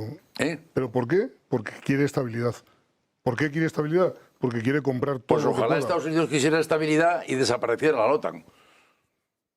Por estabilidad. ¿Pero por qué va a desaparecer la OTAN? Por estabilidad. No. Pues es que nosotros no tenemos ningún interés en ciertas estabilidades. Queremos defendernos. Es más, Europa debería crear su propia organización defensiva y dejar de depender de Estados Unidos y ser autónoma en defensa. Pero Alfredo, si la OTAN está para defenderse y acabas de decir que China no tiene ese concepto beligerante... No, eso lo ha dicho él, yo no he dicho eso. No, has dicho que estás de acuerdo. No, yo he dicho que estaba de acuerdo y que China no quiere la guerra. ¿Por qué? Porque lo que quiere es dinero. Y si hay guerra, entonces, hay menos dinero. Entonces, ¿qué sentido tiene la OTAN? Pero es que China no está para defenderse, la OTAN no está para defenderse de China, por lo menos hasta el concepto estratégico de 2022. A partir de ahí sí, a partir de ahí lo dice. China es un estado revisionista junto con Rusia y con Irán como grandes peligros mundiales, lo dice el concepto 57 veces en el último comunicado de la reunión de Washington. Mira, yo quisiera decir lo siguiente. No las he contado, pero mira, posiblemente quisiera porque... poner sobre la mesa algo que nos liberaría de disquisiciones ideológicas o de pensamientos o de sentimientos en un sentido muy claro. Es decir, un arma es algo que tú haces para dañar a otro, pero no es un arma, dice, un arma, y no tienes otro pensamiento, porque si no sabes si el arma es de Estados Unidos o de China o de Rusia o de quién. Pero si es un arma concreta, es decir, real, que no es abstracta, porque nosotros pensamos de un modo abstracto y por eso nos vamos a estas disquisiciones, cuando el arma es concreta, lo que pretende es hacer el máximo daño posible al otro. Esa es un arma concreta. Un arma abstracta es una que nosotros hablamos, por eso hablamos bla, bla, bla. Entonces Rusia, China, Estados Unidos hace todo lo posible por hacer el máximo daño posible a su enemigo y hará todo lo que pueda, es decir, todo lo que se hace realmente está subordinado a ese pensamiento, porque no hay un espacio vacío, o porque no hay una opción entre yo te tengo a ti a merced o tú me tienes a mí a merced. Una vez que yo tengo que existe el arma que es la opción de destruir al otro. Entonces, por eso aquí hablar de que si tiene intenciones, no tiene intenciones o esto o lo otro, si es que la guerra, como dice Clausewitz, es la acción o el intento de desarmar al enemigo para ponerlo a merced. Porque, y ponerlo a merced es la situación de paz, uno que está a merced de otro. No hay otra alternativa. Entonces, ¿para qué estamos discutiendo? En línea de lo que dices, hemos hablado del presupuesto militar americano y chino. Si lo hacemos en porcentaje del Producto Interior Bruto de cada país, para que sea más... 1,6 de China. El de Estados Unidos creo que es unas 3 veces superior en porcentaje del PIB americano. Es el doble. El doble, es el doble y pico, yo he redondeado 3 veces. Dejémoslo en doble, sí. Mientras que China sí que apuesta por ganar, porque el presupuesto en educación en China es 4 veces el presupuesto en educación en Estados Unidos. Todos son armas. No hay aquí un parte del presupuesto. No quiero es decir el 100%. quiero decir yo que donde apuesta China no es en el presupuesto militar, apuesta en el presupuesto de educación. Y esa es su gran victoria. Es ahí donde está ganando la batalla y la guerra con Estados Unidos. Sin embargo, su armamento se ha puesto al nivel de los Estados Unidos. No, su capacidad armamentística. Porque son mejores produciendo que Estados Unidos. Es que no se trata... por eso venden en todo el mundo. Porque la industria china es la más potente, la más avanzada, la tecnología... Un segundo. Este es el siguiente tema que quiero tocar para ir avanzando, porque tenemos tiempo limitado, que es la principal amenaza que parece que China está poniendo encima de la mesa para quienes se sienten amenazados por China, que fundamentalmente serían Estados Unidos, la Unión Europea, etcétera, etcétera, es precisamente el copar el mercado, tener la capacidad para conseguir las materias primas a cambio de construir infraestructuras, que es la ruta de la seda, y copar el mercado con sus productos, tener una producción sin competitividad en el mundo. De hecho, el coche eléctrico que han sacado, al precio que lo han sacado, ha obligado incluso a empezar a plantearse el hecho de dar marcha atrás con el coche eléctrico. Y esa es una amenaza. ¿Es una amenaza el hecho de que China pueda convertirse en un monopolio productivo? Sí, eso es una amenaza para la Tierra y la humanidad. El que en Europa echemos marcha atrás en las energías renovables por ir contra la economía de China, eso es un atentado a la historia, a la humanidad y a la Tierra, porque estamos en una crisis climática que es tremendo. Que Estados Unidos y Europa retrocedan en los objetivos de energías renovables y de los objetivos de eliminación del carbono por un problema de arruinar la economía china. Eso es de una tristeza como español y como europeo, es de una tristeza que hayamos dado ese paso por motivos geopolíticos, por intentar arruinar a un país más pobre que nosotros, que solo quiere prosperar, y porque sus coches son más competitivos. Pedro, me refiero, olvidémonos... pero es que la energía eólica también le estamos poniendo... Pero Pedro, si yo ahora como español o como francés o como alemán o como italiano no puedo posicionar mi producto en el mercado porque siempre va a estar China produciéndome lo más barato, que es una cosa que se plantea en el futuro, ¿eso es una amenaza? ¿Eso puede pasar? ¿Tú sabes quiénes son las marcas de los coches chinas que importamos en Europa? Las marcas de los coches chinos que importamos en Europa son Volkswagen, BMW, Mercedes. MG. Quiero decir, MG también, pero MG es China. Pero quiero decir, los mayores, el 55% de los coches eléctricos que hemos importado en el año 2023 en Europa son de marcas europeas. Porque China está entrando en el mercado eléctrico a partir de finales del 23. Luego no se puede importar antes. Quiero decir yo que la marca más vendida, la marca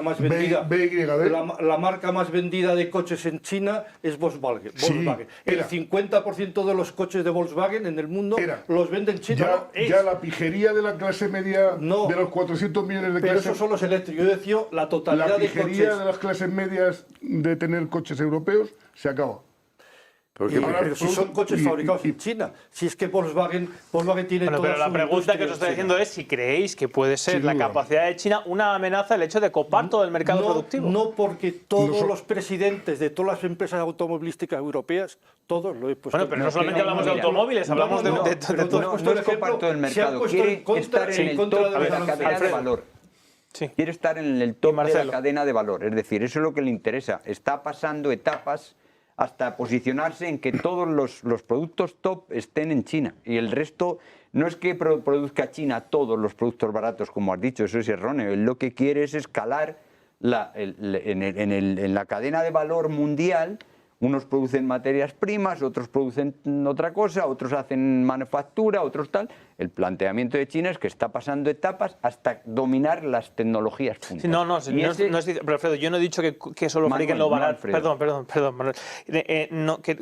Alfredo, es usted, que no solo fabriquen lo barato. Estoy diciendo que cualquier cosa que tú compres, si la compras en un contenedor en China por AliExpress que te mandan 30.000 unidades, pues no puedes competir. No puede competir en el mercado, eso está pasando. Por eso sí. No, vamos a ver, estamos en una economía de mercado mundial, globalizado. Entonces, el que haya unos países que producen esto o lo otro es lo normal. El equilibrio del mercado es imposible.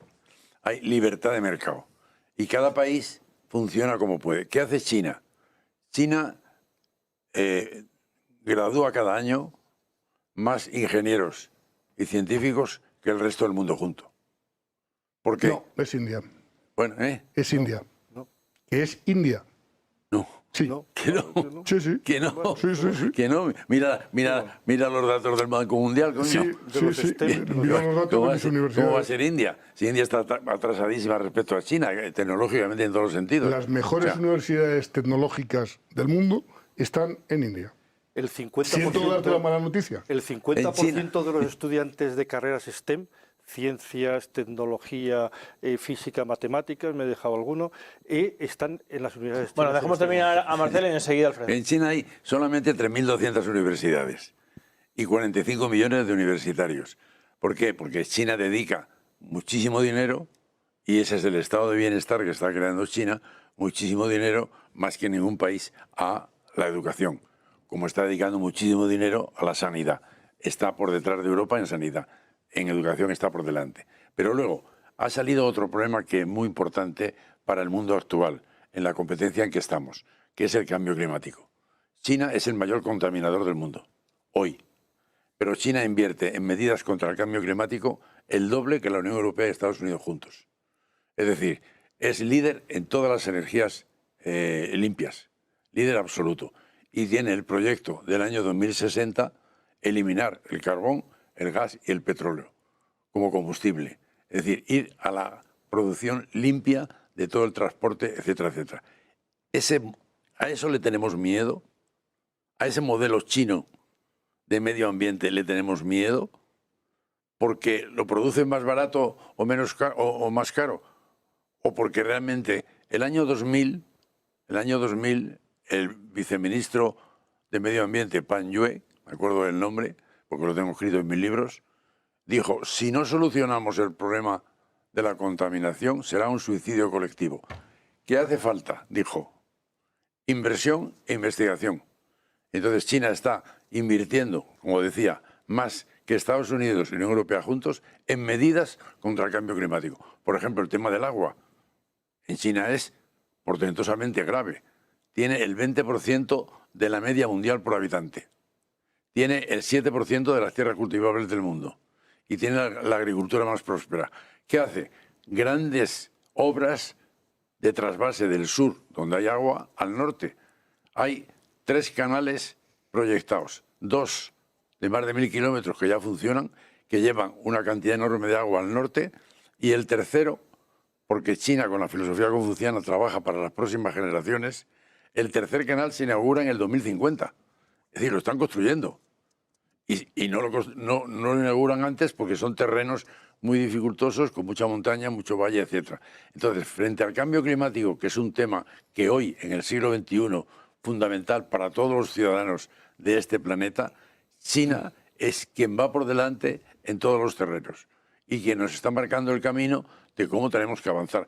¿Por qué en China no hay incendios forestales? Que tiene la tercera superficie forestal del mundo. No hay incendios forestales. Si hubiese uno, todos los periódicos lo dirían, ¿no? ¿Por qué no hay incendios forestales? Pero la orografía es muy diferente. El bosque de aquí mediterráneo es muchísimo más seco. Tú te vas a Wuhan, por ejemplo, de donde venimos, y está todo lleno de lagos. Aquello es... No estoy hablando de eso, Estoy hablando de que China es la tercera superficie forestada del mundo y no hay incendios forestales. Porque dice que el clima mediterráneo es más seco, ha dicho. Que va. Hay más Y desiertos aquí hay en mucho China más que en el seco, es Mediterráneo. mucho más seco el terreno aquí. Allí es un terreno con muchísima agua. Las 2/3 partes de China prácticamente son desérticas.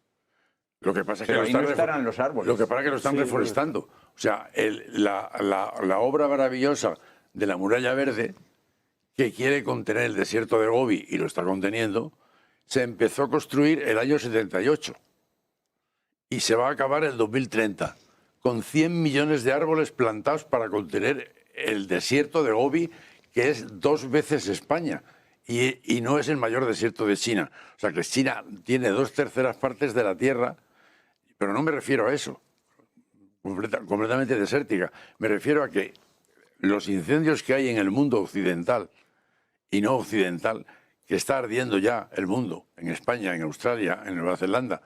En China no hay incendios forestales por pura tecnología. ¿Pero qué tecnología es esa? Pues tienen un sistema de vigilancia de los bosques con drones que en el momento que salta una chispa hay incendios. Dices que pequeños. no hay incendios forestales. Pregunto. No, que no hay. hay. No hay. Pues las noticias te llevan a la contraria. Sustanciales. Hombre. No. Una espérate serie de incendios registrados el fin de semana en las provincias chinas de Sichuan y Yunnan se saldan con al menos 4 muertos y la evacuación de casi 5.000 personas. Informaron este lunes. ¿Qué hectáreas quemadas? ¿Qué hectáreas quemadas? Pero claro que hay incendios. 5,33 Yo lo que digo... hectáreas en ese incendio Espera, concreto. déjame acabar 5 hectáreas. la explicación. Es que en España son miles de hectáreas las que tenemos. No, en un incendio. Es que no he seguido leyendo. Pero te digo... que no Bueno, he seguido leyendo. tampoco, a ver, me parece siempre interesante que pasan estas cosas, pero siempre hay un momento que tengo que cortar, porque la pregunta es si consideran una amenaza que China pueda monopolizar el mercado como parece que está pasando. La fabricación china no tiene competencia a día de hoy, en Europa por lo menos. Por ejemplo, Pedro. los coches exportados por China son el 15% de la producción nacional. Los coches exportados por Alemania son el 75% de la producción nacional de Alemania. ¿Y cuál ha sido la progresión que se ha producido? Quiero decir, hombre, quien invade de coches el mundo no es China, es Alemania. ¿Por qué nadie dice que Alemania tiene una supercapacidad arrasadora que no es China? Porque no se trata solamente de coches, se trata de todos los productos. Pero yo digo, pero es a los coches los que hablan todos los políticos los últimos meses.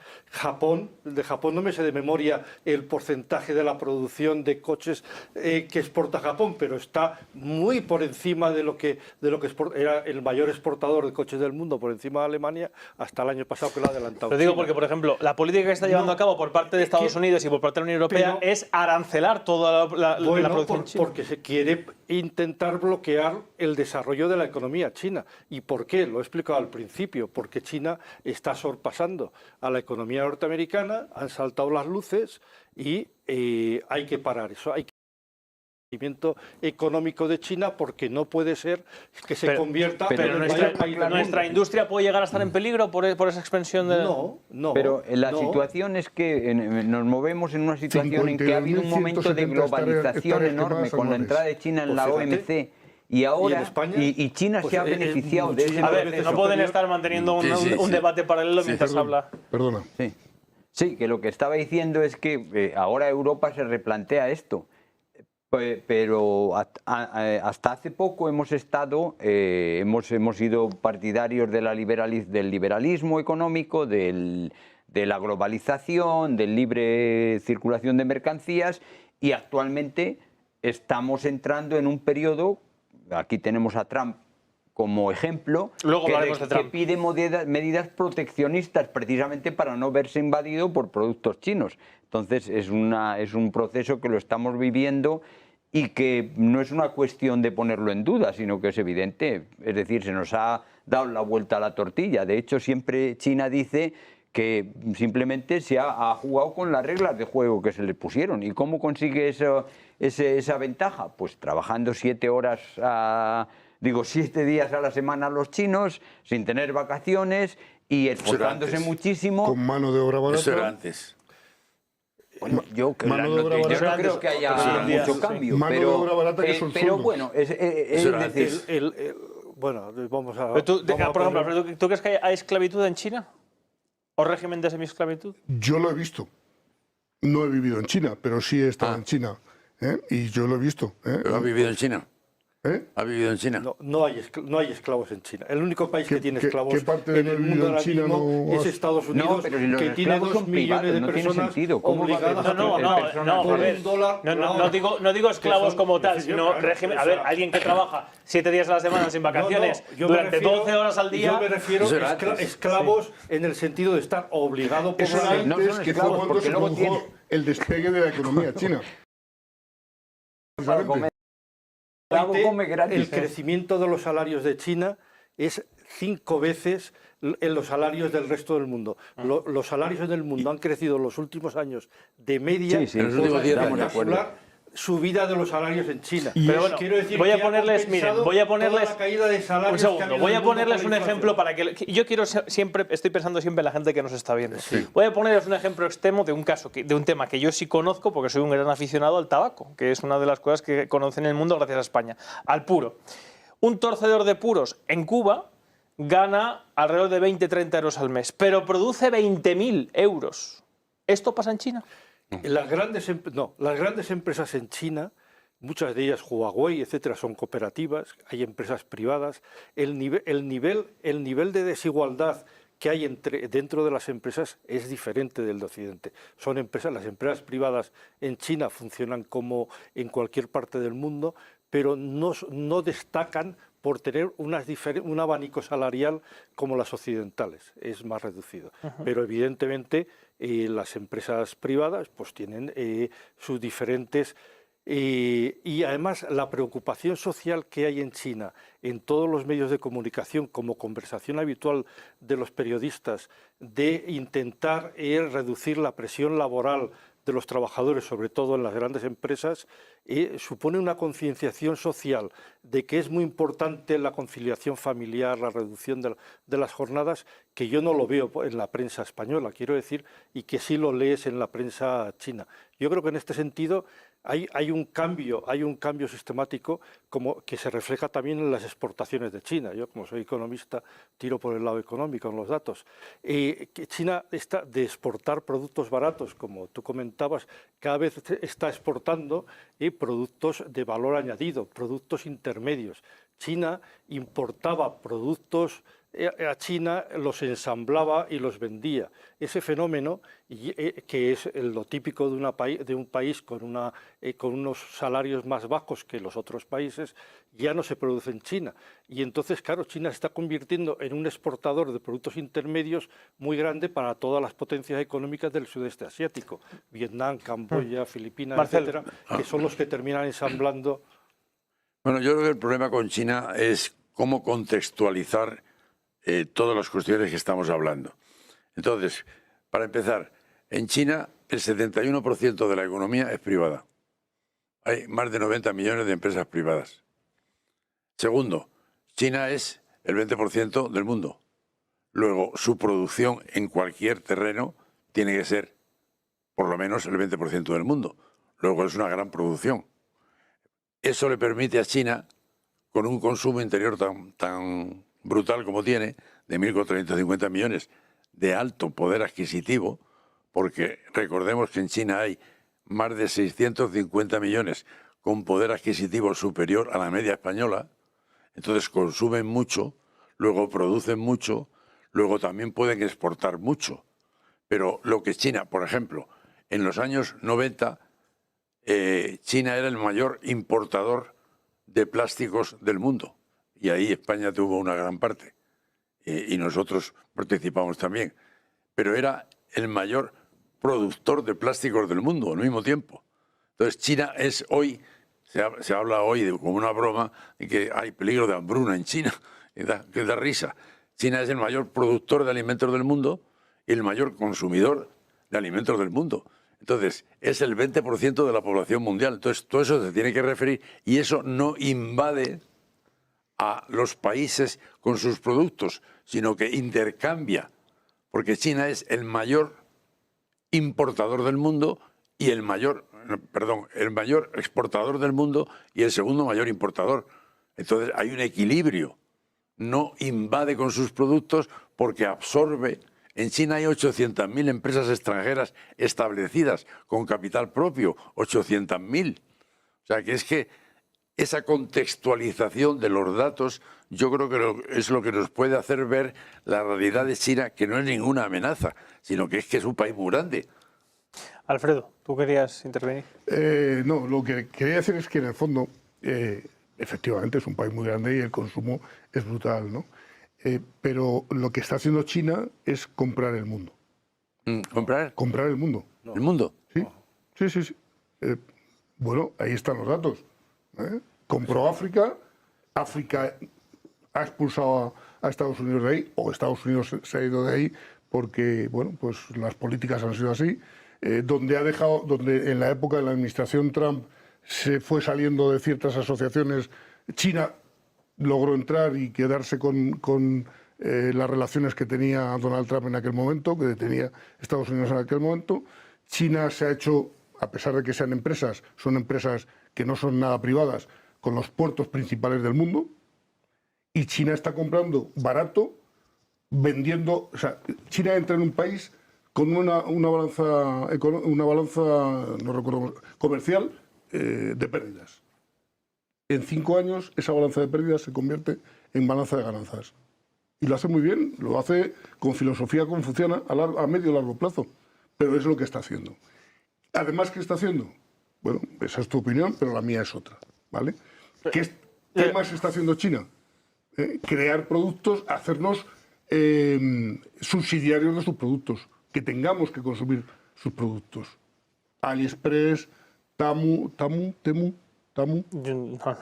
bueno, Temu, etcétera, etcétera, haciendo la competencia de Amazon, legítima por supuesto, pero cuando recibe sus productos son auténticas basuras. O sea, imita todo lo que toca, le importa una. ¿Y tú, Alfredo, tú crees que eso es intelectual?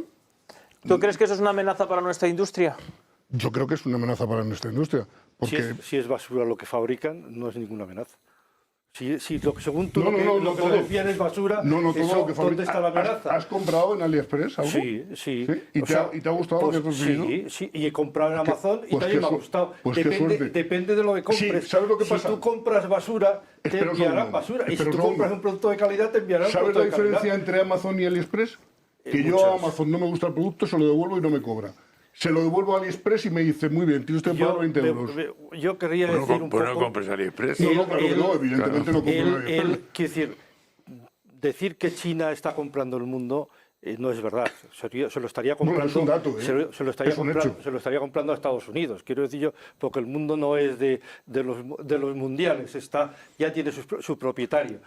No es verdad que China esté comprando. ¿Quién es el propietario del mundo? No es verdad Estados que Unidos. China esté comprando Estados el mundo. Unidos es el propietario del mundo. No hay ese interés de acaparar la economía mundial. Simplemente China tiene unas relaciones de igual a igual y de beneficio con todos los países de todas las ideologías. Sí, eso ya lo has dicho antes. Pues, por eso te quiero decir que no está comprando, pero no es cierto. que no está comprando nada. Eso hemos estado todos de acuerdo. No, yo no. Perdón, yo no. Excepto tú. Quiero decir que China no tiene interés de imponer su comercio ni su ideología a nadie. No, tiene interés terminar, pero si me acabas de interrumpir tú a mí. No, me ha dado la palabra el moderador. Yo les he dejado a ustedes. Yo estaba esperando hasta que has terminado y me ha dado la palabra el moderador y estoy ahora replicando ordenadamente y con educación a lo que has dicho, que no comparto, que podía haber saltado en todas. Quiero decir yo que China, además, el problema de China para Occidente es que China no vende basura. China vende tecnología, vende progreso, vende las dos cosas. Vende todo lo que tú le quieras comprar. Claro. Si tú eres un importador y le encargas a un chino que te fabrique un muñeco plano, te lo fabrica plano. Y si tú quieres un muñeco que sea un robot que habla, pues te lo fabricará. Sí, a ver, déjame terminar. Es que llevas un buen rato hablando. Bueno, venga. Si no te he podido decir absolutamente nada, ya lo he dicho. No, hombre, quiero decir que si no se puede, te hemos dejado a ti un poco exponer, pero vamos a seguir. Sí, a ver. Tú le pides un muñeco plano y China te vende un muñeco plano. No importa de quién sea la propiedad intelectual de ese muñeco plano. Perdona, China no tiene ningún problema con la propiedad intelectual. ¿Cómo que no? Todos los organismos internacionales avalan que es absolutamente falso lo del robo de la propiedad intelectual. De hecho, China es el país que más patentes, pero con una diferencia... más falsifica que más patentes tiene del mundo. Y no está falsificando. Es absolutamente falso. Quiero decir, están prohibiendo la tecnología china, por ejemplo, en telecomunicaciones, etc. China está en la vanguardia de la construcción naval, del acero, de las comunicaciones, pero no porque haya copiado, porque entonces no estaría en la vanguardia.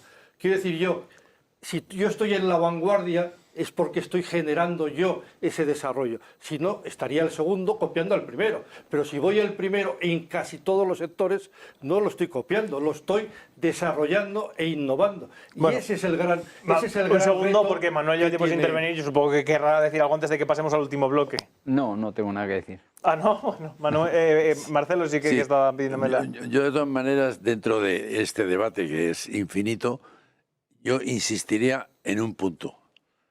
¿Qué aporta China al siglo XXI? Que es una pregunta que tú has hecho de una manera o de otra varias veces.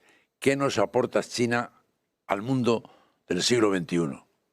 Y vuelvo a decir, lo más importante que nos aporta China, aparte de que es otra filosofía, otra manera de entender la economía, otra manera de entender todo, es que nos trae la paz. No quiere la guerra, no quiere el conflicto y está planteando negociación para Palestina, negociación para Ucrania, negociación para todos los conflictos que hay en el mundo. Eso es el gran bien frente a lo que se dice de la amenaza china. Ojalá la amenaza china venga así. La paz en vez del conflicto. La negociación en vez del enfrentamiento.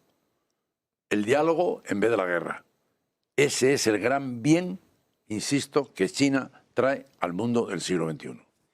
Bueno, pues voy a ofrecerles ya el último bloque y daremos paso enseguida a sus preguntas, así que pueden ir dejando ya en el chat sus preguntas para que después de que este último bloque que voy a presentar ahora mismo podamos leer unas cuantas, 2 o 3 antes de finalizar el programa. Así que vayan dejando en el chat las preguntas que quieran hacer a alguno de los ponentes esta noche de este interesantísimo tema que ojalá tuviéramos más horas para debatir. El último bloque que quiero plantearles es efectivamente que sea por amenaza o por oportunidad, sea por cambio de paradigma o por agotamiento del que hay ahora mismo. Hay varias corrientes dentro de la esfera en la cual nos encontramos políticamente y digamos que el adalid de ese cambio de paradigma o de ese agotamiento o de esa transformación, en el caso de Estados Unidos, es Donald Trump. Donald Trump, desde hace 100 años no escuchábamos a un político, lo empezó o lo acuñó Woodrow Wilson con el lema America First. Ese proteccionismo norteamericano, Donald Trump aboga, lo ha dicho ya en campaña, es la insignia, el buque fundamental de la política de Donald Trump, en reconvertir la industria norteamericana, porque considera, desde luego, que China es una amenaza para Estados Unidos, pero que es una amenaza que hay que ganar en clave de competitividad. Donald Trump, por ejemplo, considera o viene a ofrecer que Estados Unidos puede volver a ser lo que era antes de la Segunda Guerra Mundial, donde era el principal país que producía neveras, coches y que tiene que dejarse de ser la policía del mundo para volver a tener una clase media fuerte a través de empresas, fábricas en Estados Unidos que sean quienes compitan contra China. El último bloque que quiero, por lo tanto, ofrecerles es este. ¿Puede Occidente ahora mismo llevar adelante este cambio de paradigma y con ello sumarse o seguir liderando este mundo multipolar con China, con Trump a la cabeza?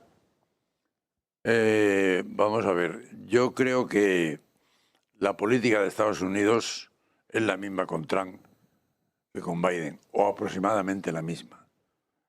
Estados Unidos quiere gobernar el mundo por la guerra.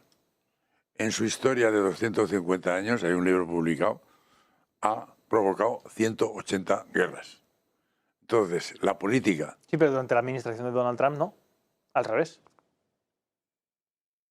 No, ninguna. Cero, no, seguro. Pues yo también lo tendría que hacer memoria. Solo uno mató a cero. Que venga Trump y acabe con toda la guerra de Estados Unidos. Pero eso es lo que les estoy intentando ofrecer en esta clave. O sea, vale. Si consideran ustedes que puede haber un cambio de paradigma en Occidente. Yo creo que no, porque tiene la OTAN.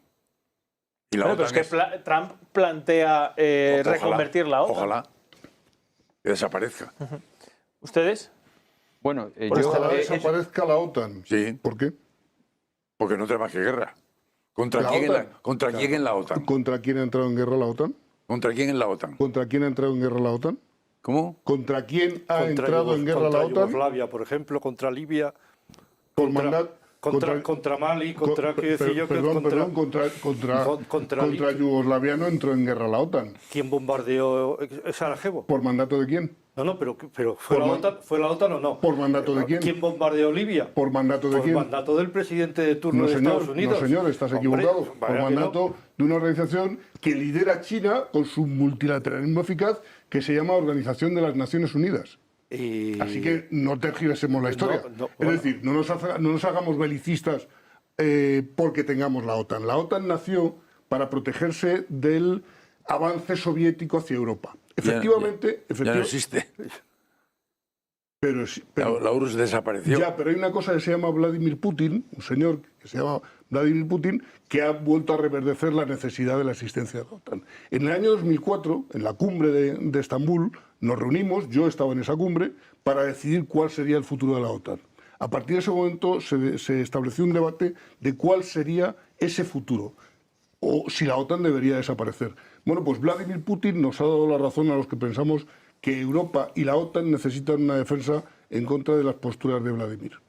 Bueno, pero fuera ya tuvimos me parece súper interesante que termináramos al tema de Trump. Yo creo que hay un cambio muy importante si se llegase a producir la victoria de Trump, que posiblemente el cambio ese que se puede producir... Si llega vivo, lo primero. El intento de asesinato posiblemente esté detrás de ese posible cambio, y es que frente a Trump inició la guerra comercial contra China. Biden, sin parar la guerra comercial, lo que hizo fue aglutinar a todo Occidente, a Europa fundamentalmente, en sus tesis contra China. Es decir, Europa estaba haciendo el acuerdo de inversiones con China cuando se produjeron las elecciones, consiguió que se parase, no se ha llegado a firmar el acuerdo, que sigue pendiente en el Parlamento Europeo, y es curioso ver cómo la derecha europea ahora está temblando con que gane Trump, que debería estar contenta frente a la socialdemocracia, que podrían ser los que estuviesen más preocupados, pero están igualmente preocupada la derecha porque el proteccionismo norteamericano, quien va a resultar fundamentalmente dañada es Europa. Europa, con la actitud que ha tomado con Estados Unidos frente a China, se ha vuelto a tirar un tiro en la pierna. Quiero decir, no ha sacado ningún beneficio del seguidismo a la política norteamericana, y va a tener unos costos importantes, o se prevé que tenga unos costos importantes para Europa en caso de que gane Trump, porque Europa se queda con el... Bueno, mira, en línea de lo que estabas diciendo, voy a afinar un poco más esta última pregunta antes de dar paso a alguna del público, que es ¿qué debería hacer Europa con China? ¿Debería hacer como parece que va a pasar en Estados Unidos? ¿Qué debería hacer Europa con China? Yo antes lo dejé, pero ahora estoy deseando intervenir sobre esta cuestión. Yo creo que he expuesto mi posición antes y debo insistir en ello. Es decir, aunque diga Marcelo que China es un país pacífico y lógicamente aspira a la Pax China, como los romanos o los americanos, y Trump tampoco quiere la guerra, en realidad la guerra es algo ineludible. Es decir, la guerra está ahí y se da siempre. Porque no es una cuestión que uno decide. Yo creo sinceramente que Trump no quiere la guerra, y también creo sinceramente que China no quiere la guerra, que ambos quieren la paz. Sin embargo, van a entrar en guerra sí o sí. ¿Por qué? Porque realmente la relación que tenemos los seres humanos es tener a merced unos a otros. Es decir, nuestra relación es mecánica, nuestra relación no es humana. Nosotros no estamos relacionados porque yo sé que tienes hambre y te doy de comer. Nuestra relación está hecha en una estructura piramidal en la que solo hay relaciones de fuerza mecánica. Y esas relaciones de fuerza mecánica incluyen el hacer el mal al otro. Entonces, que un señor te diga como Trump o como China, no, yo no, ya sé que tienes buena voluntad y además, como la tienes, te expresas sinceramente, pero yo no te creo. Entonces, solo quiero concluir. Es decir, lo que los humanos tenemos que ver es que no se puede estar trabajando por hacer el máximo mal posible al otro y al tiempo decir quiero la paz. No, quieres dominarme. Por eso realmente Trump quiere, mediante el resurgimiento económico, poner encima a Estados Unidos por encima de los demás y tener a los demás a merced, y China lo mismo. Exacto. Pero los demás, los que estén abajo, dirán, esa paz para ti, yo prefiero la guerra. Entonces, Es que esa es nuestra organización, hay que cambiar esto. Pero Manuel, la pregunta era ¿qué tiene que hacer Europa? Eso, ¿Qué puede hacer? ¿Qué debería hacer, bajo vuestro punto de vista, qué debería hacer Europa ante esta puerta que se abre en el siglo XXI con China como un agente fuerte? En lo que debe hacer Europa y lo que debe hacer cada ser humano es decir, vamos a convivir juntos, todos los seres humanos, organizarnos en un sistema en el que no esté basado en la toma de decisiones unilaterales que llevan ineludiblemente a la confrontación, y quien se tape los ojos sobre eso es que no ve. Pero a la segunda parte es que cada actor, cada agente de la toma de decisiones unilaterales es una unidad armada, porque eso es lo que es un puto Estado. China, Estados Unidos y España. Entonces, la primera decisión que hay que tomar es el desarme. Porque la paz no es ausencia de guerra, porque la guerra es la acción de desarmar al otro, la paz es el desarme. Sí, pero ya decía, que no me acuerdo si era Sun Tzu, que si quieres la paz, prepárate para la guerra. Ya, pero eso es en el pasado, porque en el pasado no había unas condiciones de que la paz, como dice Mozzi precisamente, tiene que ser universal y simultáneo. Si no, si yo me desarmo unilateralmente, yo no consigo la paz, lo que hago es servir a otra arma. No sirvo a la mía, pero sirvo a otra. Sí, quiero decir que la situación tiene que ser encargada... Siempre, sí, acabo ya.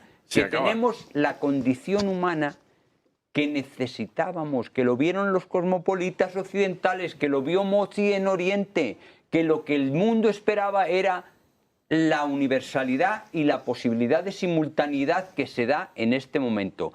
Invito a todos los presentes a que vean la palabra que utiliza Mozzi, que es un amor universal, con la palabra Qian.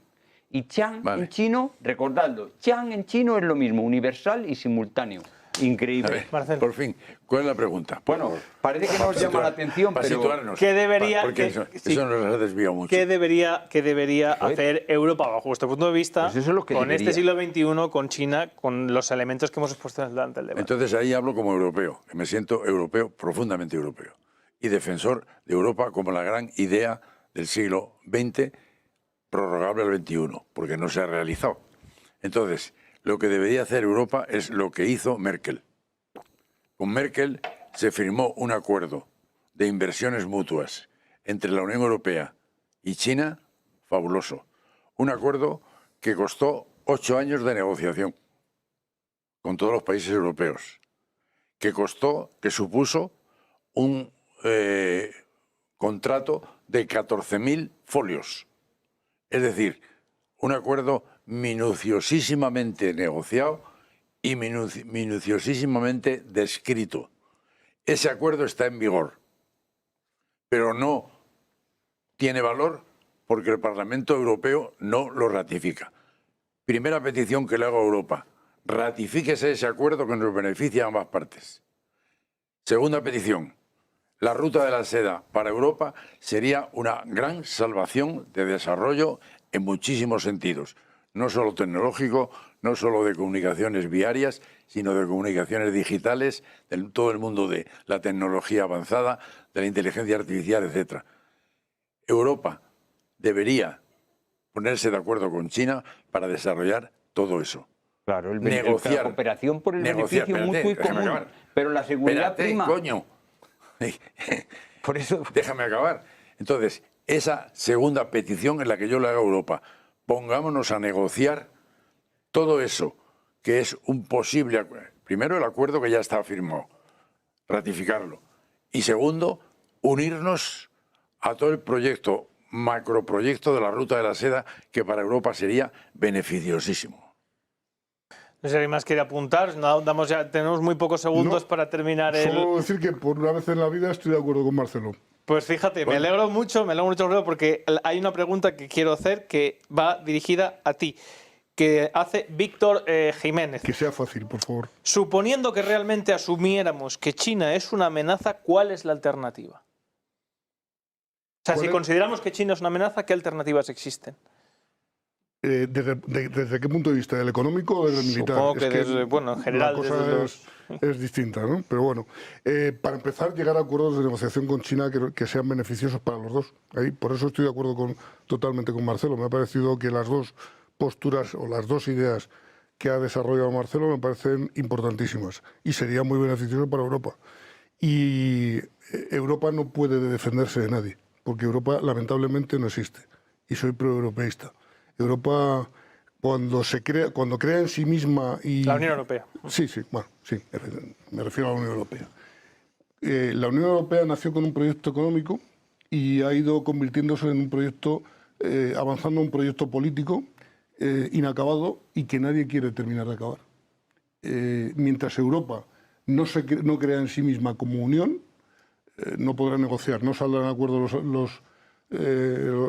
adelante los acuerdos con China de ninguna de las maneras, pero esa sería la mejor salida. Llegar a acuerdos beneficiosos para los dos, de verdad beneficiosos para los dos. Pues con esta última conclusión despedimos este último programa y despedimos también la temporada de este... ¿Y el público no interviene? Sí, ya he hecho una pregunta. Ya he hecho una pregunta, Marcelo. Despedimos este último programa y despedimos la temporada de Origen, un programa que, como les digo, ha costado mucho. Ha costado mucho construir, ha costado mucho que esté en parrilla todas las semanas.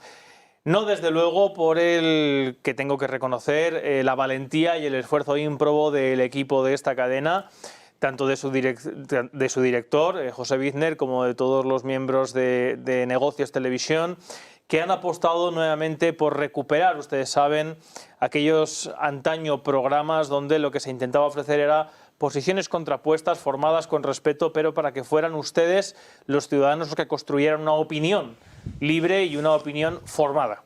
Ese ha sido el esfuerzo ímprobo que cada semana nos ha convocado y me ha convocado a mí personalmente cuando se me pregunta qué programa quiero hacer en esta cadena, y yo no tengo ninguna duda en que en estos oscuros tiempos, en esta época en la que efectivamente en Europa y particularmente en España estamos recuperando algunas de las prácticas que hemos vivido en Europa durante el siglo XX, que parece que estaban olvidadas.